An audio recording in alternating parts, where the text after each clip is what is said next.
Hi everyone, Craig here from VAClassroom.com and welcome to another Tuesday tutorial. Today we're going to be focusing on how to create visually engaging social media posts. Now you all know that images and photos are kind of a big deal in social media, whether you're using obviously the visually enhanced social networks like Instagram or Pinterest or Facebook or Twitter. Images reign supreme. And as humans, we are hooked by images much more than text. And so it's that much more important that we have almost a visual marketing strategy when we're creating our social media posts, either for our own business or for our clients. Now, I don't know about all of you, but I'm a fairly busy entrepreneur. And when I'm creating quick social media posts where I'm looking for an image, I don't want to spend a lot of time, working on the contrast of the image and tinting it properly and doing a lot of visual graphics work. I will definitely outsource that work. But when I need to get an image up quickly, I go to Pablo. And Pablo is an image design platform connected to Buffer. Some of you may know Buffer is a social media scheduling tool where you can schedule your posts through Twitter, Facebook, Pinterest, LinkedIn, and others as well. And so it is my favorite social media scheduling dashboard that I use. And I often will use Pablo to kind of spice up my text-based posts or make them that much more visually engaging. And Pablo has a great database of images that you can quickly search by keywords. You'll see over here on the left, there is 600,000 plus images more being added every day. And so I'm in the process of creating a post for a new workshop that I'm launching actually through our university at VA Classroom.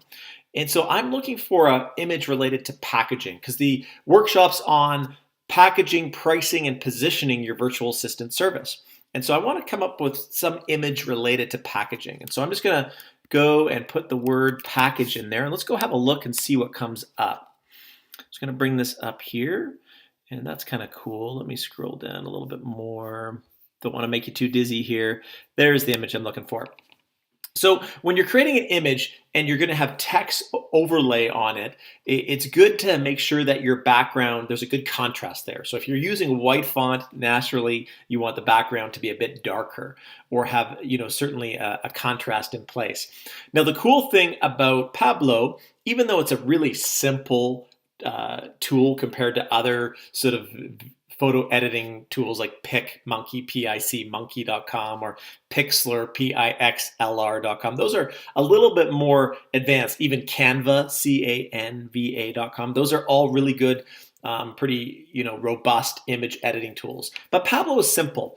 Now you can change the contrast so that your text stands out. So let me just put my text in here. So we're going to go ahead and put the title of the workshop. So it's how to package, price, and position your virtual assistant services. Okay.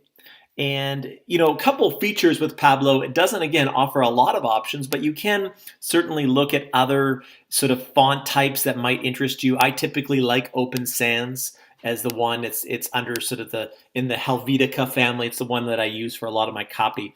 And so I can bold it, make it a bit bigger, and then I can use italics, and then I can also enlarge it a little bit, which I'm going to do here.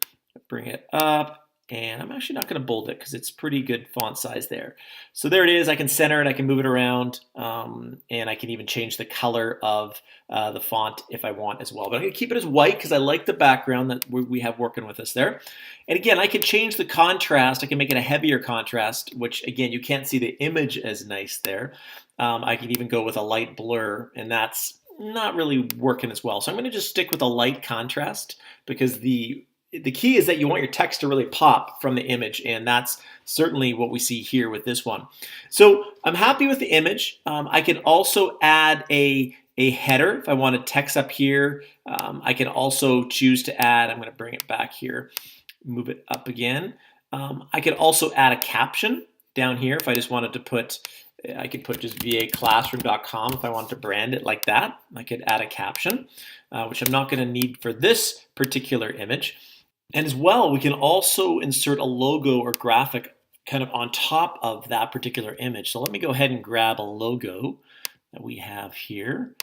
Grab this one and insert our VA Classroom logo. And I'm just going to put that there. And I can make it a bit smaller if I wanted. There's some different sizes you'll see down here. I can just move it like that to make it smaller. I can enlarge it. But let's make it fairly small. We'll just put it right down. Actually, I'll put it on this side because there's no package on that side. Okay, and I can even change the radius like that and play around with it. So a few different options there as well. So we'll keep that image in there and the logo.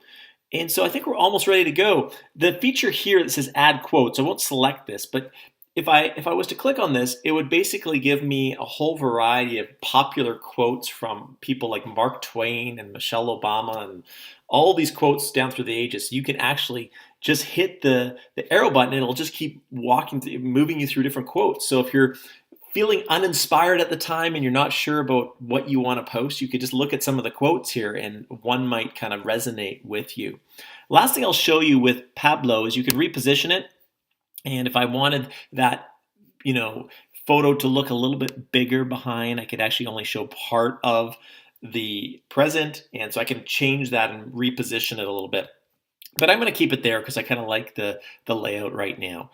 So once we're done that and we're all finished, we can then click the share and download button. And there's all sorts of options. You can send it directly to a social network. You can download the image, which I'm going to do that now because I'm going to actually use this image in one of our Facebook event pages here shortly. So I'm going to go ahead and do that. So that's the image. I'm going to go back to Pablo.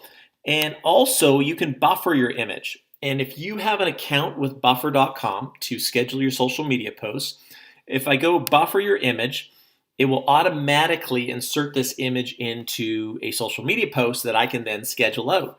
So I can send it out to Twitter, LinkedIn, Facebook. I could add it to a particular board on Pinterest. So I could do that as well. Let's go down to training programs there. Okay, and then I could share it.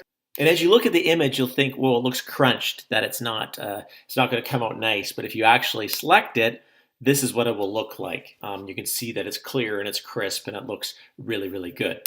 Okay, and then I go ahead and post some text in here. Join us for the upcoming November webinar at VA Classroom. Obviously, I'd put more than that, but again, really easy and user-friendly for quickly scheduling this image-based post. And then from there, within Pablo, or within Buffer, I should say, I can click the Add to Queue button. And queue will automatically means when I add to queue, it means it will send at a specific time interval that I've designated. So I've picked the most popular times that people are active in my social media channels, and that will automatically queue it at that time. Or from there, I can go and I can share it next. So it's next in queue. I can share it now. I could schedule it at a specific time. So lots of options there to schedule out our content in Buffer. So that's a real simple way of creating a visually engaging social media post. And again, some of you might like to use more sophisticated image editing tools, but I know for myself, I'm busy. And when I want to quickly create images to use either in social media or other places, that's the tool that I'll go to quickly. And I can easily schedule the post. And I can also download it and add it to whatever project I'm working on. So that's the last thing I want to show you. I'm going to head over to our VA Classroom University Facebook page, and I'm just finishing out creating an event for an upcoming skill workshop that we have.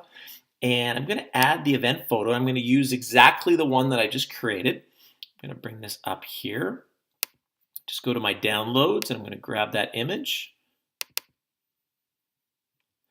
So one of the cool things about Pablo is that it is all designed for social media, dimensions, like image dimensions. So this fits very neatly and looks really good as a header for my event that I'm creating within my university. So if I go ahead and select create, you can have a look and see how this looks when it comes out as a full event page.